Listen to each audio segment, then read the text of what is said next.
Thank you for joining me for another episode of Intuition, Your First Sense.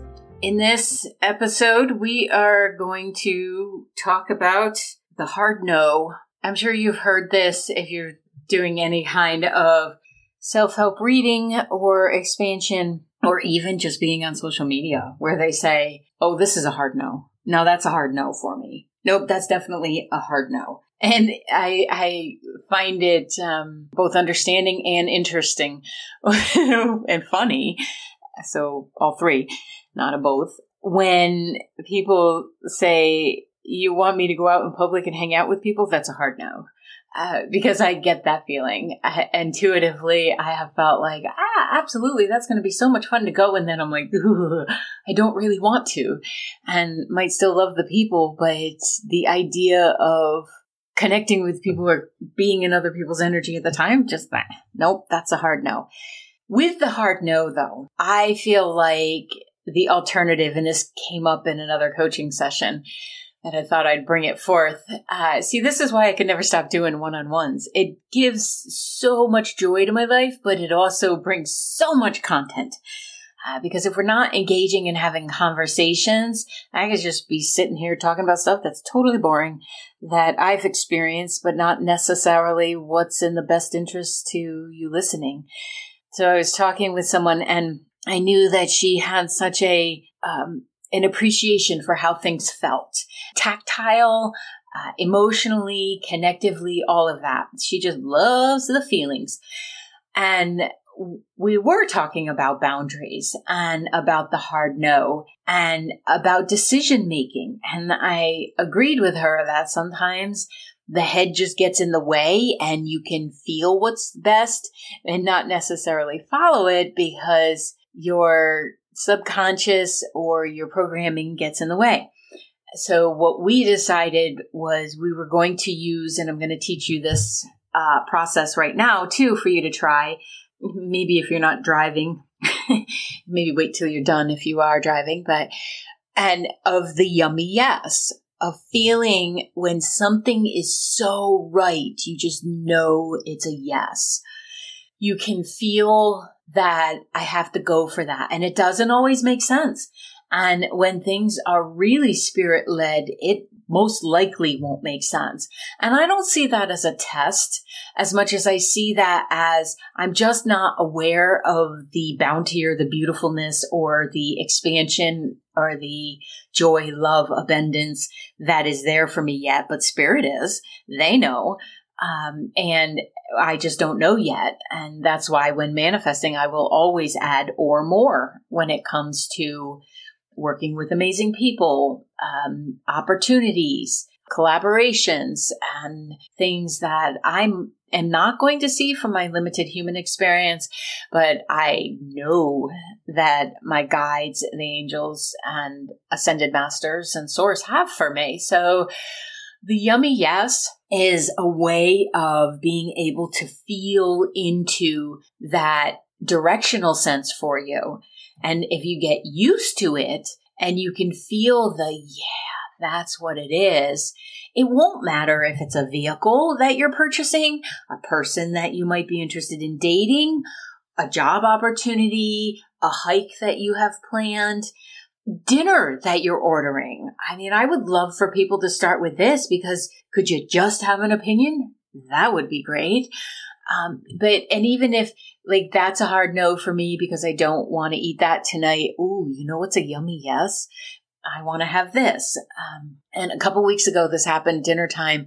You know, the question we ask ourselves every night, if we're fortunate enough to be in that position, what are we having for dinner? And I feel at that time, I was not agreeing with what Mike's stomach said. And I said, well, let me feel into what my belly wants. And I wanted just a simple salad. I didn't want to go, anything heavier than that. Now my salads have about 15 ingredients in them. So simple, maybe by my definition, maybe not by others. But that's what I felt like would be good for my body. And that really felt good going in. Now, admittedly, sometimes that's gluten-free macaroni and cheese. And maybe there's some other forces at play there other than my yummy yes with my yummy tummy. So there is some discernment to be made. But I would love for you to be able to assess and discern what is a no and what is a yummy yes. Because, a lot of times people will come to me for a session and they want me to tell them what to do. And trust me, I have enough bossiness in me to do that. But that's not my role, because I'm not the one who's going to be out there walking it and talking it and putting it into action. I might tell you when no, I do not feel like that's a good idea, or I think we need more information on this. But it's up to everyone walking around to know themselves well enough to tap into that intuitive sense, and to also be able to know when that is a varying degrees of no. There can be a no thank you, and that's a hard no. So one of the ways that you can do this from an energetic perspective intuitively is to tap into your own energy field, right? And feel out what's your space is. So this means you take a couple deep breaths, you center in, and you get to know how everything is feeling. Okay. Don't get too deep on this, but just be aware of where you are in space, that proprioception. Where are you in the room? And then relax your legs. You want to be standing. I can't remember if I said that, but you want to be standing when you do this. Relax your knees. When I'm teaching a class, I'll usually say, give me those loosey-goosey knees. Don't lock them up.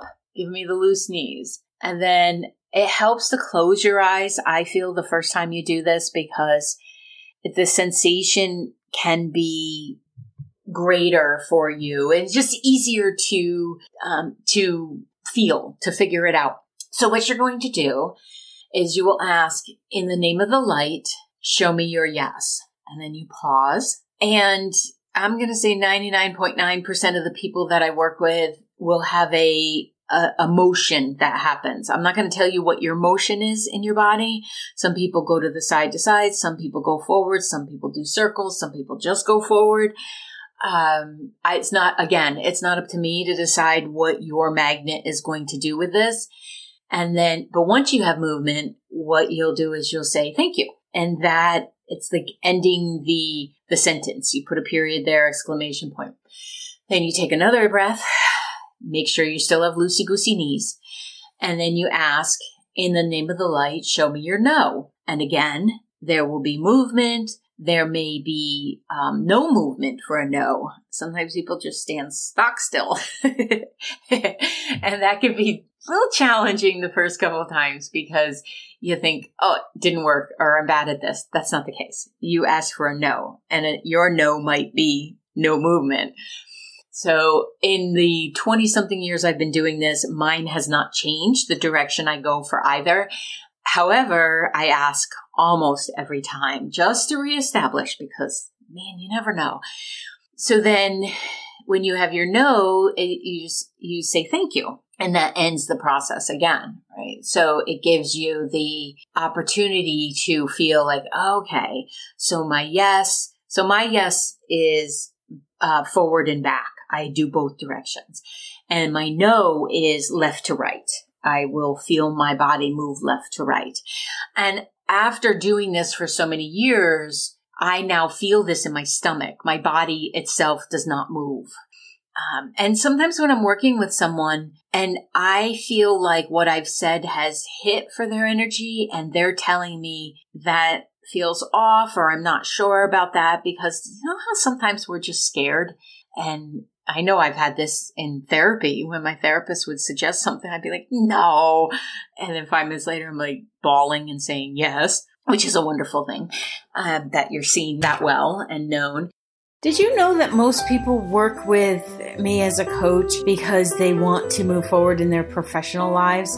And then they realize once we start working together that it's a whole person approach, and I am going to help them move through their blocks, their fears, some of the trauma they've experienced, and to create a much more aligned life. So many times I hear, this is not what I thought I was signing up for. And that's such wonderful feedback to have, because if you're signing up and working with a coach and everybody does it the same, are you really being seen as an individual? At Vicki Baird Coaching, I do it all as an individual, and I would love to work with you.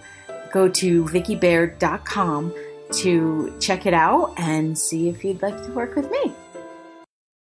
So this process of asking again and again can reinforce that. You just start to really learn what your yes and what your no is. Okay, so then you'll say thank you to end the no, and then play with it. All right, you'll ask questions that are obviously wrong. Something as simple as, like, I could ask, is my name Kayla? And my name's not, but my daughter is. So it's close enough that I could feel an affiliation with that, but it's not true. So I would ask that and I'd get a no. And then you can ask, is my name Vicki? Yes. One of the questions that I will also toss in there sometimes is, do I need more information? Because not everything can be drilled down to a yes or no. But this exercise works for determining what is my yes or no. Do I even know what I would say yes to or what I would say no to? Or have I been so pulled in by other people around me that I don't even know my yeses or nos? And that's common. And it's something to be excited about, because you can then learn what your yes and nos are. So practice this. And again, in the name of the light, show me your yes or my no. And then, do I need more information here? And it will lead you there. And can you influence your answer? Sure. If you find yourself asking the question over and over and over again, you're just looking for the answer that you want it to be rather than the answer that your energy field has determined it to be. And what you're connecting to is your soul self, but you're also connecting to the life force energy that is your Akasha, that is your already lived experiences, contributing to and knowing a few sentences ahead or a few steps ahead. And you're tapping into that. I have also used this in the grocery store. And because I don't have to close my eyes or anything, I just hold whatever it is in my hand. Because there have been times where the fruits or vegetables would be in the organic section, and I'm like, they do not feel lively. They don't feel lively like organics usually do. And I'll feel into it and then realize these are not organic. They've been put here. They even have the sticker on it. So somebody's trying to pull one over, and I'll feel, nope, they're not. And I don't get attached. I don't go yell at anybody. I just say, well, not going to purchase those for extra money because they're not. And I used to use it when my kids were teenagers because, could they spin a yarn? And sometimes it really was just parenting experience to know that, oh, please, dude, you are just giving me a line. And other times, if I wasn't sure and I didn't want to presume because they had given me a line before that they were giving me another one, I would ask that. And I would recommend taking a couple cleansing breaths beforehand to really connect into whether you are in a clear space to know the answer. You want to be as detached from whatever the answer is that you're asking. And that's not always easy. Practicing and asking yourself the questions of what do I like? What's important to me? What do I want to do in this moment? Again, unless you're doing CPR or some kind of savior thing is needed for somebody's safety, you can ask to get back to someone. You can say that I need to think about this. The other person may not like it, but you are not in charge of their emotions. You are not in charge of whatever they may be feeling around your response or your postponement of your response. So learning what your yes and your no's are will help you when it's a maybe. Sometimes we need time to contemplate whether we want to participate in something, or whether we want to sign our name to something, or whether we want to date a person, or, publish that photo that you took of yourself. More people should ask this question now that I'm thinking about it. But anyway, practice what are your yes and no's. You can start with dinner. You can start with, do I really want that tonight? Or am I having it because it's Tuesday night and that's usually what I make? Hey, it happens to be Tuesday when I'm recording this. We're having broccoli and cheese soup tonight. So whether we, Mike can let me know if it's a yes or no when he comes home. But that's what I'm having, because when I opened up the refrigerator, I had a yummy yes about using the broccoli that's in there, but not necessarily wanting to eat it raw. So how was I going to prepare it?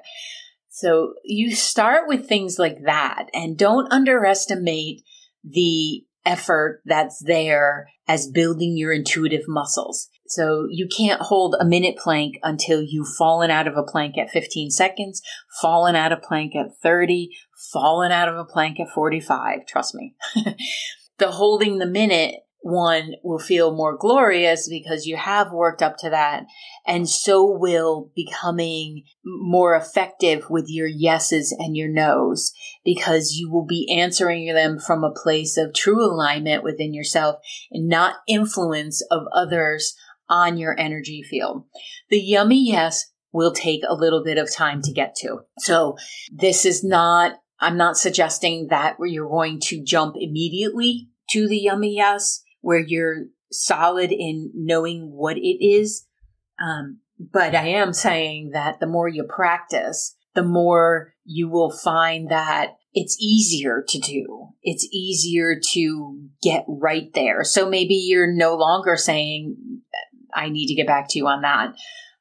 Maybe you recognize that I know my yes and no easily, so I don't have to, wait. I'm happy to say no, thank you right now, and allow the other person to deal with whatever their emotions might be. And I'm not saying be callous or anything like that, but what I am suggesting is that when we stop getting involved and invested in what the other person is going to do with our yeses and nos, communication gets better, and relationships either show you that they can manage it or they dissolve.